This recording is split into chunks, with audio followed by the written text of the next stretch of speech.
Hi, and welcome to our lecture on behavioral learning theories. Let's jump right in. What is learning? Learning is a process through which experience causes a permanent change in knowledge and behavior. These learning changes must be formed by an experience and not just maturation, so growing older, getting grayer is not learning. Temporary conditions such as illness, hunger, or a drug state are not learning. They have to be a permanent change. Last week we covered cognitive learning theories. This week we're going to be covering the behavioral ones. There are two main trains of thought when it comes to this, classical and operant, from Pavlov and Skinner. Very early learning theory was actually developed by Aristotle. This is what is known as the pairing principle. Pairing principle is kind of intuitive now, but it was a big thing back then. Our minds tend to pair things that are similar, that are contrasting, and that are contiguous. This is an association through repeated pairing, basically things that are associated with each other through time. This associative learning by Aristotle can be thought of as the basis of behavioral learning theory. Next, one of the most popular behavioral learning theories is classical conditioning. This is the association of automatic responses with a new stimuli. These respondents are things that automatically happen, and at the sight of food, most dogs salivate. Classical conditioning takes this response and associates it with another stimulus, in this case the bell. So as you can see here from the chart, before conditioning, the unconditioned stimulus, the food, presented to the dog causes salivation. Also before the conditioning, if you ring a bell, there's no salivation because the food is not there. However, when Pavlov conditioned these dogs with the bell and the food together, later on, the bell by itself actually caused the conditioned response of salivation because the bell automatically meant food to the dog. While your book has multiple examples and a detailed breakdown of this classical conditioning, this clip from the television show Frasier really sums it up in my opinion. Good morning, Roz. May I join you? Sure, Fraser. Well, I'm glad to see you're not sulking today. Yes, well, I had a little time to think about it, and I decided to put Bulldog's prank behind me. It's very mature. I'm not finished. By visiting upon him a prank that is 10 times more dastardly. Look at this.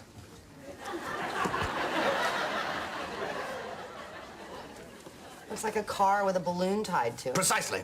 I will tie a red balloon to the antenna of Bulldog's car every time his precious Seahawks lose a game. Over time, the conditioned response will become ingrained in his psyche. Eventually, the mere sight of a red balloon will bring about in him an inexplicable sense of loss. Check and mate. Isn't that kind of out there? That's the point. Of course, I could resort to any of your basic pranks. Hand in warm water and whatnot. Believe me, I have an intimate knowledge of all of them. But what I'm looking for is something unmistakably me. A signature prank, if you will.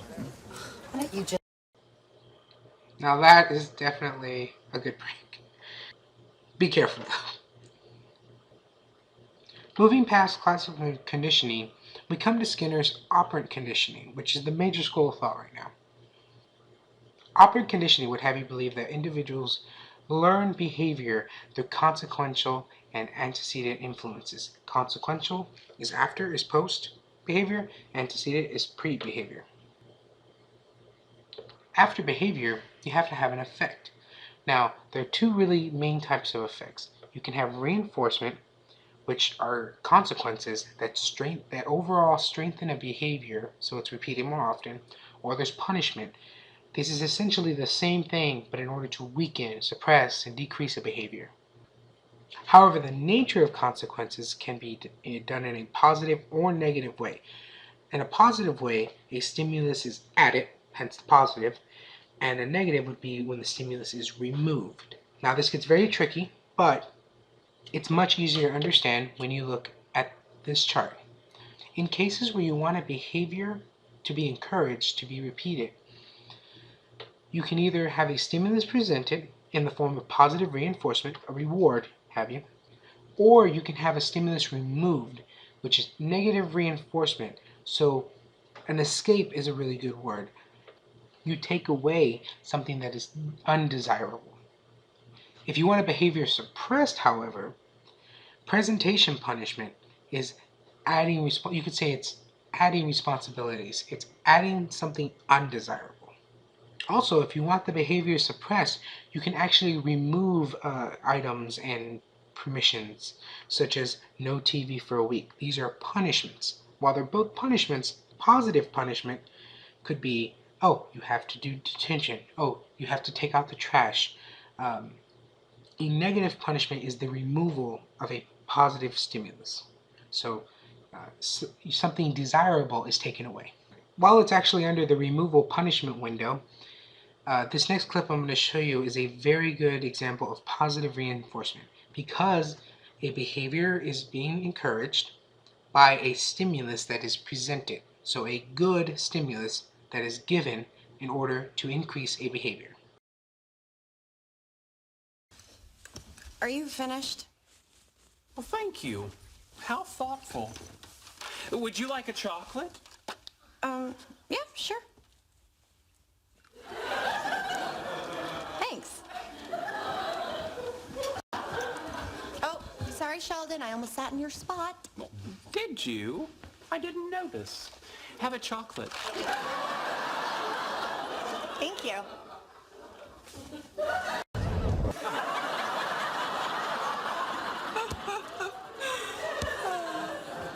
You're here a lot now. Oh, am I talking too much? I'm sorry. Zip. Thank you. Chocolate? Yes, please.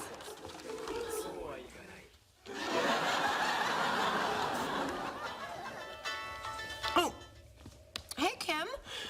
Yeah, you know what? Hold on. Let me take this in the hall.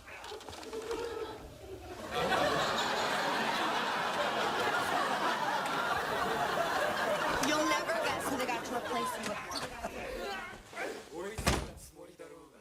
Okay. I know what you're doing. Really? Yes. You're using chocolates as positive reinforcement for what you consider correct behavior. Very good. Chocolate? No, I don't want As you just saw in that video clip, Sheldon Cooper actually, every time Penny did a behavior that he deemed desirable, he gave her a chocolate. This is called a continuous reinforcement schedule. This is presenting the reinforcement after a correct response always. However, you can't do this all the time. You have to eventually go to an intermittent pattern. This is presenting the reinforcement after a correct response, not all the time, but ever so often. You can do this on an interval schedule, which is based on the amount of time between reinforcers, or you can also do it on a ratio schedule, which is every third time, every fifth time, instead of going every 5 days or something like that. These interval and ratio schedules can actually be fixed or variable, meaning they can be predictable, as in having a strict pattern, or they can be unpredictable. I don't want to say randomized, but just that they change up.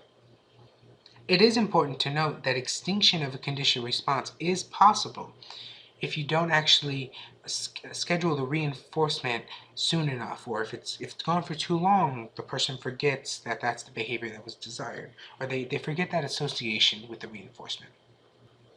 Now that we've covered what happens post-behavior, let's backtrack a little and look at antecedents, what happens before the behavior. Antecedents offer something called stimulus control. This is the capacity for the existence or non-existence of an antecedent to cause behaviors. The antecedent before the behavior can actually make or break this entire chain. Antecedents usually come in two forms. Cueing, which is a setup to your desired behavior, something that should normally kick it off. You can also have prompting, which is essentially just a smaller cue closer to the time where the behavior should occur. It's important to note, though, that you don't want to use prompting all the time because cueing becomes irrelevant at that point. One of the most common uses of prompting is the checklist. These checklists answer any open questions that they may have had during the setup. In order for things to run as smoothly as possible, They should be aligned with effective instruction delivery, EID.